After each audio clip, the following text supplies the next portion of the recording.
কুমিল্লার সদর উপজেলার পালপাড়া এলাকার গোমতী নদীর চর থেকে মাটি কাটার অভিযোগে ৬টি ট্রাক আটক করেছে ভ্রাম্যমাণ আদালত।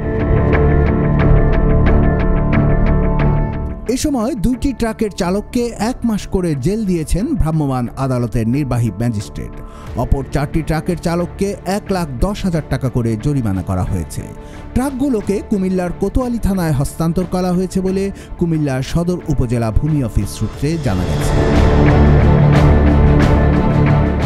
৪ মার্চ মঙ্গলবার রাত ১২টা থেকে ৫ মার্চ বুধবার ভোর ৬টা পর্যন্ত এই অভিযান পরিচালনা করে আদর্শ সদর উপজেলা প্রশাসন। অভিযানে নেতৃত্ব দেন নির্বাহী ম্যাজিস্ট্রেট ও কুমিল্লা আদর্শ সদর উপজেলার সহকারী ভূমি কমিশনার তানজিনা জাহান।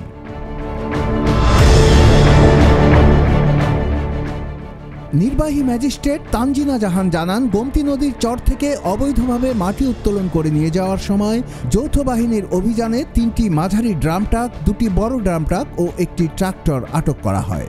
এর মধ্যে মাটিসহ আটক 2টি ড্রাম ট্রাকের চালকদের ১ মাস করে জেল প্রদান করা হয়। অপর 4 চালককে ১,১০,০০০ টাকা জরিমানা করা হয়।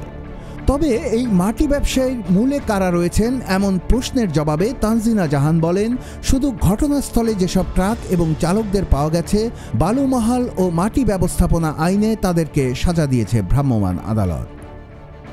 কোতোয়ালী থানার ভারপ্রাপ্ত কর্মকর্তা মহিনুল ইসলাম জানান, কোতোয়ালী থানায় 5টি ট্রাক হস্তান্তর করা হয়েছে। 2 চালককে জেল দেওয়া হয়েছে, বাকিদের জরিমানা করা হয়েছে। অপর একটি ট্রাক জিম্মায় ছেড়ে দেওয়া হয়েছে।